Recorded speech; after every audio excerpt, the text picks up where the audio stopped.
आए हुए करीब 1.5 साल हो चुके हैं। बैंक के पुराने बोर्ड को हटाया गया, नया बोर्ड लाया गया, लेकिन बैंक को असल में चलाने वाले जो बोर्ड के नीचे लोग हैं उनका क्या हुआ, ये एक बड़ा सवाल है।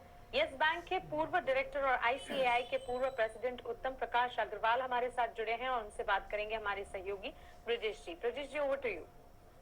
Thank you Mansi. उत्तम प्रकाश जी यस बैंक के बोर्ड में रहते हुए उन्होंने कई सारे सवाल उठाए थे। उत्तम प्रकाश जी हमारे साथ जुड़ रहे हैं। उत्तम प्रकाश जी, आपसे सवाल यही होगा कि आपने उस वक्त जो सवाल उठाए थे यस बैंक के बोर्ड में रहते हुए, क्या सारे सवालों का जवाब मिल गया है? जो भी कॉर्पोरेट गवर्नेंस के फेलियर की बातें आपने उठाई थी वो उस वक्त, क्या सारी चीजों को डील कर लिया गया है ठीक से आपके हिसाब से?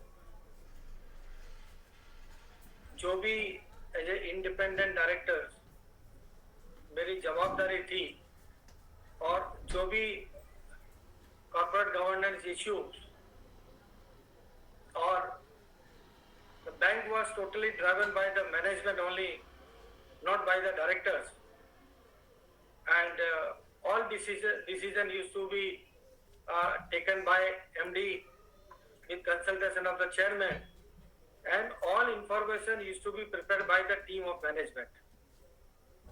और जो भी इशू मैंने रेज किए थे वो पब्लिक डोमेन में मैंने ऑनरेबल गवर्नर साहब को भी एंड सीबी चेयरमैन मिनिस्ट्री सभी जगह मैंने लिखे थे। और अभी उनमें क्या डेवलपमेंट है क्या नहीं है मुझे कोई जानकारी नहीं है। और अभी जब से स्टेट बैंक ऑफ इंडिया ने मिस्टर प्रशांत कुमार जी आए हैं, आई थिंक बैंक अभी बराबर चल रही है, पब्लिक का कॉन्फिडेंस है और काफी अच्छे अच्छे प्रोडक्ट उन्होंने निकाले हैं जो पहले भी बैंक के पास में थे। तो जहां तक मैं समझता हूं कि बैंक के कस्टमर की सर्विस वगैरह और जो भी लोगों का विश्वास है वो विश्वास अभी प्रशांत जी के और जब से स्टेट बैंक ऑफ इंडिया ने लिया है तब से विश्वास कायम है और अच्छा काम कर रहे हैं। ठीक है आपकी कि इस बदले हुए हालात में बैंक स्टेबल हुआ है, लेकिन मेरा सवाल ये है कि जो लोग जिम्मेदार थे बैंक को इस हालात में पहुंचाने के लिए, बोर्ड सस्पेंड हो गया, सारी चीजें वहां बदल गई ऊपर, लेकिन जो कोर टीम थी जो बैंक को वाकई में चलाती है, जो एक्सिक्यूट करती है, जो बोर्ड का विजन होता है, वो सारे के सारे लोग तो वहीं बने हुए हैं। एक दो लोग शायद छोड़कर चले गए, लेकिन जो बाकी का नीचे की कोर टीम है वो तो वही बनी हुई है। क्या वो नहीं बदलनी चाहिए जो लोग जिम्मेदार थे बैंक को इस हालात में पहुंचाने के लिए? मेरा यहाँ थोड़ा सा एक ये है कि जो लोग बैंक को एज ए मैनेजमेंट के पार्ट में और सीनियर पोस्ट में कंपनी सेक्रेटरी जो है और जो लीगल टीम है, जो रिस्क हेड है, ये जितने भी लोगों पर सेबी ने पेनल्टी लगाई है, ये पुराने मैनेजमेंट के साथ भी थे, नए मैनेजमेंट के साथ भी थे और उनके कामों में काफी कमियां, और खास करके जो लीगल डिपार्टमेंट के हैं मिस्टर नाम्बियार, उनके कामों में तो मैंने खास करके काफी सारी मिस्टेक्स निकाली थी, इनडिसिप्लिन थे। और इसीलिए मिस्टर नाम्बियार ने कोशिश कर मेरे अगेंस्ट में कुछ भी करके मैनेजमेंट का साथ देने के लिए, उनके गुड बुक्स में आने के लिए उन्होंने कुछ भी जजेस का, चीफ जस्टिस वगैरह का सभी का ओपिनियन लिया और मेरी भी ओपिनियन थी। और किसी भी तरह से मैनेजमेंट की गुड बुक में रहने के लिए मेरे पास में भी चीफ जस्टिस साहब की थी, सुप्रीम कोर्ट की थी, सभी की थी, और मेरा कोई इतना बड़ा केस नहीं था क्योंकि मैं एक वोकल था। मैं शेयर होल्डर्स और हमारी बैंकिंग इंडस्ट्री को बचाने के लिए मैं प्रयत्न कर रहा था कि as a independent, because I am the past president of chartered accountant of institute of chartered accountant of India. और कभी भी कहीं भी कुछ भी गड़बड़ होती है तो हमारे चार्टर्ड अकाउंटेंट लोगों का नाम लिया जाता है, और मैं एज ए प्रेसिडेंट वहां पर आंख बंद करके बैठने वाला नहीं था।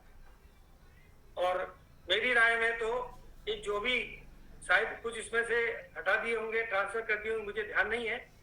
अगर नहीं किए तो उनको तो इमीडिएटली हटाने चाहिए, और जो भी डायरेक्टर्स पे, पुराने मैनेजमेंट पे और नए मैनेजमेंट पे जो भी एक्शन हुए हैं उन पे भी बराबर का एक्शन होना चाहिए, ताकि ये जो कॉर्पोरेट गवर्नेंस के नाम पर हम बात करते हैं कि और इंडिपेंडेंट डायरेक्टर्स, ऑडिट कमेटी, बहुत सारी चीजें बनाई है रूल्स में, लेकिन हम सब प्रैक्टिकली जानते हैं कि जो भी इंडिपेंडेंट डायरेक्टर्स होते हैं वो साल में 4 बार, 5 बार और 10 बार, और इतने बड़े ऑर्गेनाइजेशन को समझना, जो डॉक्यूमेंट वो लेके आते हैं हम उनको रेस्पॉन्सिबल की पर्सन समझ के उनको विश्वास करके उस पर एक्शन लेते हैं। यही मैनेजमेंट टीम अगर पहले से ही जो गलत काम हो रहे हैं उनको निकालने का कोशिश किया होता तो शायद ये बैंक की जो नौबत हुई है, जो परेशानियां हुई लोगों को, वो नहीं होती थी। बिल्कुल आप सही कह रहे हैं, शायद यही वजह है कि एक्शन नहीं हुआ, इसलिए बार बार ये सेटलमेंट की नौबत आ रही है, चाहे वो बैंक कर रहा हो चाहे सीनियर मैनेजमेंट के लोग कर रहे हो। उत्तम जी, एक सवाल इसमें भी क्लियर नहीं है कि ये जो सेटलमेंट की रकम भरी जा रही है सेबी को, ये यस बैंक अपने खाते से भर रहा है या जो बड़े अधिकारी थे ये इनकी जेब से जा रहा है, इसकी क्लैरिटी नहीं है अभी तक कोई। आपको क्या लगता है, इसकी क्लैरिटी और आनी चाहिए कि ये पैसा कहाँ से जा रहा है, और एटलीस्ट कम से कम अगर बैंक भर रहा हो तो बैंक को नहीं भरना चाहिए? इसका जवाब तो आप मीडिया वाले हैं, आप खुद पता लगाइए, लेकिन ये पेनल्टी एम्प्लॉय को खुद को भरनी चाहिए उनके पर्सनल अकाउंट से, और पब्लिक को बताना चाहिए। बैंक का खर्चा नहीं है, क्योंकि बैंक को तो अलग से पेनल्टी लगी है। अगर इस प्रकार से ऑर्गेनाइजेशन ही पेनल्टी भरती रही तो जितने भी मैनेजमेंट के लोग हैं उस तरह से अपने हिसाब से काम करते रहेंगे, और इसका खामियाजा शेयर होल्डर्स को, और कई इनोसेंट जो डायरेक्टर्स होते हैं जो मैनेजमेंट पे भरोसा करते हैं कि then we hire lot of senior people paying higher salary to them, and if they are not performing their duty and company is putting in the dark, so my earnest appeal to also to the regulatory body that management also is equally responsible along with the board of directors.